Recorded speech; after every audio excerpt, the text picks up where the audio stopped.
ನಮಸ್ಕಾರ ಬಂಧುಗಳೇ. ಇವತ್ತು ನಾನು ನಿಮಗೆ ಒಂದು ವಿಶೇಷವಾದ ಒಂದು ಸಂಚಿಕೆಯಲ್ಲಿ ಒಂದು ವಿಶೇಷವಾದಂಥ ಒಂದು ವಶೀಕರಣ ಒಂದು ಸ್ತ್ರೀಯನ್ನು ಹೇಗೆ ವಶ ಮಾಡ್ಕೋಬೇಕು ಅನ್ನೋದನ್ನು ನಾನು ನಿಮಗೆ ತಿಳಿಸ್ಕೊಡ್ತಾ ಇದ್ದೀನಿ. ಮತ್ತು ಹೇಗೆ ಅದನ್ನು ಯಾವ ರೀತಿ ಮಾಡಬೇಕು, ಒಂದು ಸರಳ ವಿಧಾನ. ಅದೇನಂತ ಹೇಳಿದ್ರೆ, ಒಂದು ಬಿಳಿಯ ಹಾಳೆ, ನೀವು ನೋಡ್ತಾ ಇದ್ದಾರಲ್ಲ, ಒಂದು ಪ್ಯೂರ್ ವೈಟ್ ಪೇಪರ್, ಒಂದು ಪೆನ್ನು, ಒಂದು ಬೆಂಕಿಪಟ್ಟ. ಏನು ಬೆಂಕಿಪಟ್ಟದಿಂದ ಹೇಗೆ ವಶೀಕರಣ ಮಾಡ್ತಾರೆ ಅಂತ ನೀವು ಅನ್ಕೋಬೋದು.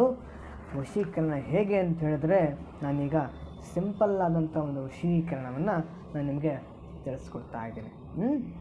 ಮೊದಲಿಗೆ ನೀವು ಈ ಒಂದು ವಶೀಕರಣ ತಂತ್ರವನ್ನು ಮತ್ತು ಇದನ್ನು ಸೋಮವಾರದಿಂದ ಭಾನುವಾರದವರೆಗೂ ಯಾವ ದಿನಗಳಲ್ಲಿ ಸಹ ಈ ಮಂತ್ರವನ್ನು ನೀವು ಖಂಡಿತವಾಗಿ ನೀವು ಮಾಡಿದ್ರೆ ಸಂಪೂರ್ಣವಾದಂಥ ಒಂದು ಬದಲಾವಣೆ ನಿಮ್ಮ ಜೀವನದಲ್ಲಿ ಖಂಡಿತವಾಗಿ ಆಗುತ್ತೆ. ಯಾವುದೇ ರೀತಿ ಅಡ್ಡಿ ಆತಂಕಗಳು ಬರದೆ ಖಂಡಿತವಾಗಿ ನಿಮಗೆ ಅನುಕೂಲ ಆಗುತ್ತೆ. ಯಾವುದೇ ನಿಮಗೆ ತೊಂದರೆಗಳು ಬರೋದಿಲ್ಲ. ಮೊದಲಿಗೆ ಈ ಒಂದು A4 ಶೀಟನ್ನು ನಾನೀಗ ತೆಗೆದುಕೊಂಡಿದ್ದೀನಿ. ಈ A4 ಸೈಜನ್ನು ಹೇಗೆ A4 ಸೈಜನ್ನು ತೆಗೆದುಕೊಂಡು ಈ ರೀತಿ ನೀವು ಇದನ್ನು ಒಂದು ಎರಡು ರೀತಿಯಲ್ಲಿ ಭಾಗ ಮಾಡಲಿಕ್ಕಾಗ್ತದೆ. ಭಾಗ ಅಂದರೆ ಎರಡು ರೀತಿ ಕಟ್ ಮಾಡಬೇಕಾಗ್ತದೆ. ನಾನು ನಿಮಗೆ ಈ ಒಂದು ವಿಶೇಷವಾದಂಥ ಒಂದು ಸಂಚಿಕೆಯಲ್ಲಿ ನಾನು ನಿಮಗೆ ತಿಳಿಸ್ಕೊಡ್ತಾ ಇದ್ದೀನಿ. ಮತ್ತೊಂದು ಇದು ಯಾವ ರೀತಿ ಅಂತ ಅನ್ನೋದನ್ನು ಸಹ ನಿಮಗೆ ತಿಳಿಸ್ಕೊಡ್ತಾ ಇದ್ದೀನಿ. ಮೊದಲಿಗೆ ಯಾವ ಸ್ತ್ರೀಯನ್ನು ನೀವು ಇಷ್ಟಪಡ್ತಿದ್ರ ಆ ಒಂದು ಸ್ತ್ರೀಯ ಹೆಸರನ್ನು ಬರಿಬೇಕಾಗ್ತದೆ. ಅವರ ಹೆಸರು ರೂಪಾ ಅನ್ನಬಹುದು. ರೂಪಾ ಅಂತ ಇದೆ. ನಿಮಗೆ ಅವರ ಡೇಟ್ ಆಫ್ ಬರ್ತ್ ನಿಮಗೆ ಗೊತ್ತಿದ್ದರೆ 17/89 ಅಂತ ಇರಬಹುದು.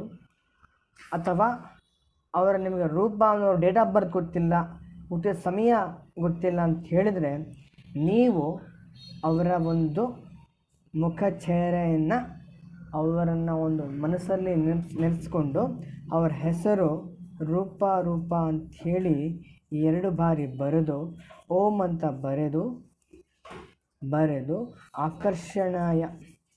ಆಕರ್ಷಣೀಯ ನಮಃ ಅಂತ ಅವರ ಹೆಸರು ಹೇಳ್ಕೊಂಡು ಈ ಒಂದು ತಂತ್ರವನ್ನು ನೀವು ಸಹ ಖಂಡಿತವಾಗಿ ಮಾಡಿದ್ರೆ, ಮತ್ತು ನೀವು ತುಂಬ ವರ್ಷಗಳಿಂದ ಇಷ್ಟಪಟ್ಟಿರ್ತೀರ, ಪ್ರೀತಿ ಮಾಡಿರ್ತೀರ, ಕಾಲೇಜ್ ಡೇಸಾಗಲಾಗಲಿ, ನೀವು ಮಾಡೋ ಕೆಲಸದಲ್ಲಾಗಲಿ, ಮತ್ತು ನಿಮಗೇನೋ ಒಂದು ನೀವು ಮನೆ ಪಕ್ಕದಲ್ಲಿರೋ ಒಂದು ಸ್ತ್ರೀನ ಇಷ್ಟಪಟ್ಟಿರ್ತೀರ, ಆದರೂ ಸಹ ಇಷ್ಟಪಡಬೇಕು ಅನ್ನೋ ಅಷ್ಟರಲ್ಲಿ, ಹೇಳಬೇಕು ಅನ್ನೋ ಅಷ್ಟರಲ್ಲಿ ನಿಮಗೆ ತುಂಬ ಒಂದು ಮುಜುಗರ ಆಗ್ಬೋದು, ಭಯ ಆಗ್ಬೋದು. ಆ ಭಯ ಎಲ್ಲ ದೂರ ಹೋದ್ಮೇಲೆ ಈ ಒಂದು ಸರಳ ತಂತ್ರವನ್ನು ನೀವು ಮಾಡಿದ್ರೆ ಖಂಡಿತವಾದಂಥ ಒಂದು ವಿಶೇಷವಾದಂಥ ಒಂದು ಬದಲಾವಣೆ ನಿಮ್ಮ ಜೀವನದಲ್ಲಿ ಖಂಡಿತವಾಗಿ ಆಗುತ್ತೆ. ಅರ್ಥ ಆಯ್ತಲ್ಲ?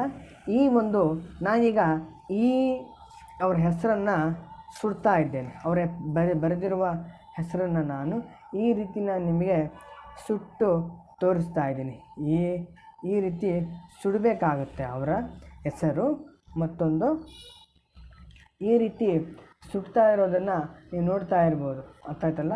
ಈ ರೀತಿ ನೀವು ಸುಡೋದನ್ನು ಈ ರೀತಿ ಸಂಪೂರ್ಣವಾದಂಥ ಸುಡಿ.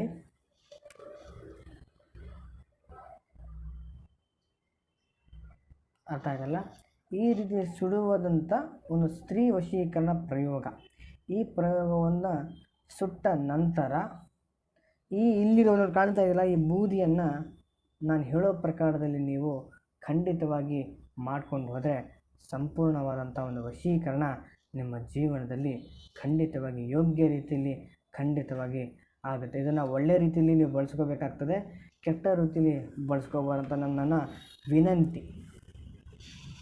ಅರ್ಥ ಆಯ್ತಲ್ಲ? ನೋಡಿ, ಈ ರೀತಿ ಸುಡಬೇಕಾಗ್ತದೆ.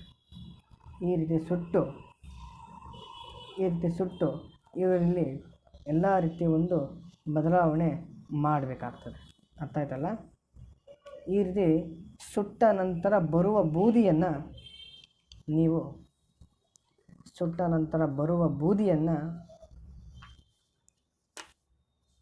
ನೋಡಿ, ಈ ರೀತಿ ಬರ್ತಾ ಇದೆ. ಸಂಪೂರ್ಣವಾಗಿ ಸುಡಬೇಕು. ಸುಟ್ಟ ನಂತರ ಸುಟ್ಟ ನಂತರ ನೀವು ನಿಮ್ಮ ಮನೆಯ ಎಕ್ಕದ ಗಿಡ ಅಥವಾ ಆಲದ ಮರ ಅಥವಾ ಒಂದು ದೇವಸ್ಥಾನದ ಒಂದು ನವಗ್ರಹ ಒಂದು ಪ್ರದಕ್ಷಿಣೆ ಮಾಡ್ತೇವೆ ಗೊತ್ತಲ್ಲ, ಆ ನವಗ್ರಹದಲ್ಲಿ ಹೋಗಿ ಈ ಬೂದಿಯನ್ನು ನೀವು ಇಟ್ಟು ಬಂದರೆ ವಿಶೇಷವಾದಂಥ ಒಂದು ಪರಿಹಾರ ಮಾರ್ಗ ನಿಮ್ಮ ಜೀವನದಲ್ಲಿ ಖಂಡಿತವಾಗಿ ನಿಮಗೆ ಅನುಕೂಲ ಆಗುತ್ತೆ. ಯಾವುದೇ ಅಡ್ಡಿ ಆತಂಕಗಳಿಂದ ಇವತ್ತೇ ಮಾಡಿ ನೋಡಿ. ಖಂಡಿತವಾಗಿ ನಿಮಗೆ ಇನ್ನೂ ಯಾವುದೇ ರೀತಿ ನಿಮಗೆ ಡೌಟ್ ಇದ್ದರೆ ಕಮೆಂಟ್ಸ್ ಮುಖಾಂತರ ನನಗೆ ತಿಳಿಸ್ಕೊಡಿ. ಖಂಡಿತವಾಗಿ ನಾನು ನಿಮ್ಗೆ ರಿಪ್ಲೈ ಮಾಡ್ತೀನಿ. ನಿಮ್ಗೆ ಏನು ಮಾಹಿತಿ ಬೇಕೋ ಆ ಮಾಹಿತಿನ ನಾನು ನಿಮಗೆ ತಿಳಿಸ್ಕೊಡ್ತಾಯಿನಿ. ಅರ್ಥ ಆಯ್ತಲ್ಲ?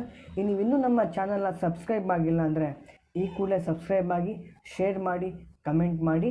ಮತ್ತು ನಮ್ಮ ಹೆಚ್ಚಿನ ವಿಡಿಯೋವನ್ನು ನೀವು ಫ್ರೀಯಾಗಿ ಮೊದಲನೇದಾಗಿ ನೋಡಬೇಕಾಗುತ್ತೆ ಸಬ್ಸ್ಕ್ರೈಬ್ ಆಗುವ ಮುಖಾಂತರ. ಆಯ್ತಲ್ಲ? ನಮಸ್ಕಾರ.